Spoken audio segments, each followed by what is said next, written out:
हरे कृष्णा। हरी हरी बोल सीरीज़ में आपका स्वागत है। तो आज हम आपके लिए लेकर आए श्रीमद् देवी भागवत महात्म्यम।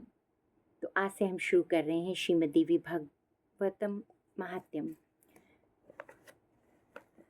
ऋषिगण तथा सूची का संवाद। देवी भागवत की महिमा। जो सृष्टि काल में सर्वशक्ति, स्थिति काल में पालन शक्ति तथा संहार काल में रुद्र शक्ति के रूप में रहती है। चराचर जगत जिनके मनोरंजन सामग्री हैं, परा पश्यंती मध्या एवं बैसाखी वाणी के रूप में जो विराजमान रहती हैं, वह ब्रह्मा विष्णु एवं शंकर के द्वारा जो आधारित हैं, वे भगवती आद्य शक्ति हमारी वाणी को सुशोभित करें। भगवान नारायण, नरश्रेष्ठ अर्जुन, भगवती सरस्वती एवं महाभाग व्यास जी को प्रणाम करके इस देवी भागवत नामक विजय गाथा का उच्चारण करना चाहिए। ऋषिगण बोले, सूची आप बड़े बुद्धिमान हैं। व्यास जी से आपने शिक्षा प्राप्त की है। आप बहुत वर्षों तक जीवित रहे। भगवान, अब आप हमें मन को प्रसन्न करने वाली पवित्र कथाएं सुनाने की कृपा कीजिए। भगवान विष्णु के अवतार की पावन कथा संपूर्ण पापों का संहार करने वाली एवं अत्यंत अद्भुत है। हम भक्ति पूर्वक उसका श्रवण कर चुके हैं। भगवान शंकर का दिव्य चरित्र, भस्म और रुद्राक्ष धारण करने की महिमा एवं इसका इतिहास भी आपके मुखारविंद से सुनने का सुअवसर हमें मिल चुका है। अब हमें वह कथा सुनने की इच्छा है जो परम पवित्र हो तथा जिसके प्रभाव से मनुष्य सुगमता पूर्वक भक्ति और मुक्ति के सम्यक अधिकारी बन जाएं। महाभाग, आपसे बढ़कर संदेह निवारण करने वाला अन्य किसी को हम नहीं देखते। आप हमें मुख्य मुख्य कथाएं कहने की कृपा कीजिए, जिससे कलयुगी मनुष्यों को भी सिद्धि मिल सके। सूची कहते हैं, ऋषियों तुम बड़े भाग्यशाली हो। जगत की कल्याण होने की इच्छा से तुमने ये बहुत उत्तम बात पूछी है। अतः संपूर्ण शास्त्रों का जो सार रूप है, वह प्रसंग विषाद रूप से तुम्हारे सामने मैं उपस्थित करता हूँ। ऋषियों ने कहा, महाभाग सूची, आप वक्ताओं में श्रेष्ठ हैं। वह पुराण कैसा है और इसके सुनने की कौन सी विधि है? कितने दिनों में यह कथा संपन्न होती है? इस कथा में किस देवता का पूजन होना चाहिए तथा कितने मनुष्य पहले इसे सुन चुके हैं और उनकी कौन कौन सी अभिलाषाएं पूर्ण हो चुकी हैं? यह सब हमें सुनाने की कृपा कीजिए। सूची कहते हैं, व्यास जी भगवान विष्णु के अंश हैं। पराशर जी उनके पिता और सत्यवती माता हैं। व्यास जी ने वेदों को 4 भागों में विभाजित करके उन्हें शिष्यों को पढ़ाया, किंतु जो संस्कारहीन नीच कुल में उत्पन्न वेद पढ़ने के अनधिकारी एवं स्त्रियां और मूर्खजन हैं, उन्हें धर्म का ज्ञान कैसे हो? यह चिंता उनके मन में जाग उठी। तब स्वयं उन्होंने विचार करके उक्त प्राणियों के धर्म ज्ञानार्थ पुराण संहिता संपादन किया। 18 पुराणों की रचना करके उनको मुझे पढ़ाया। महाभारत की कथा भी सुनाई। उसी समय भुक्ति और मुक्ति देने वाली देवी भागवत नामक पुराण रचा। स्वयं उसके वक्ता बने और राजा जन्मेजय श्रोता होने का सुअवसर प्राप्त हुआ। पूर्व समय की बात है।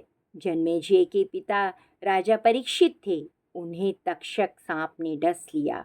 उनकी दुर्गति निवारण के लिए जन्मेजय देवी भागवत सुना। देवी वेद व्यास जी के मुख रविंदास से 9 दिनों तक इसकी श्रवण विधि संपन्न की। वे त्रिलोक जननी भगवती आद्या शक्ति का विधि पूर्वक पूजन करते थे। नवहा यज्ञ समाप्त होने पर उसी क्षण महाराज परीक्षित को भगवती का परम धाम प्राप्त हो गया। दिव्य रूप धारण करके वे पधार गए। पिता को परम धाम प्राप्त हो गया, यह देखकर राजा जन्मेजय को अपार हर्ष हुआ। उन्होंने मुनिवर व्यास जी को भली भांति पूजा की। व्यास जी की जो मानव भक्ति पूर्वक देवी भागवत की कथा सुनते हैं, सिद्धि तथा उनके लिए सन्निकट खोलती है।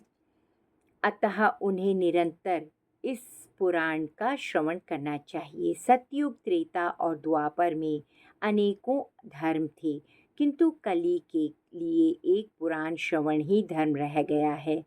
इसके सिवा मनुष्य का उद्धार करने वाला दूसरा कोई धर्म नहीं है। कली के मनुष्य धर्म और आचार से हीन एवं अल्प आयु होंगे। उनके कल्याण के लिए भगवान व्यास ने पुराण संज्ञक इस अमृत रस का निर्माण किया है। इस देवी भागवत के श्रवण में मास और दिवस का कोई खास नियम नहीं है। मनुष्य सदा इसका श्रवण कर सकते हैं।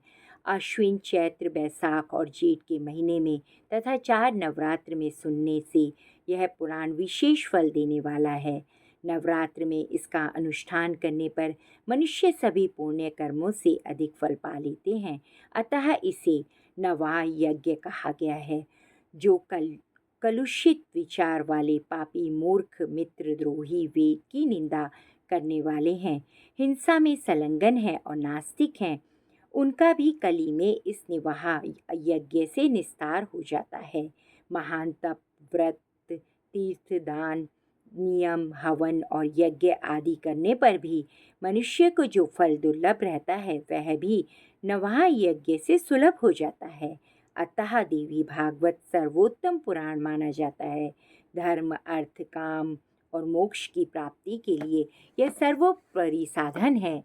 सूर्य के कन्या राशि में स्थित होने पर अश्विन मास में शुक्ल पक्ष की अष्टमी की तिथि के दिन श्री देवी भागवत की पुस्तक सोने के सिंहासन पर स्थापित करके भक्ति पूर्वक योग्य ब्राह्मणों को दान करनी चाहिए।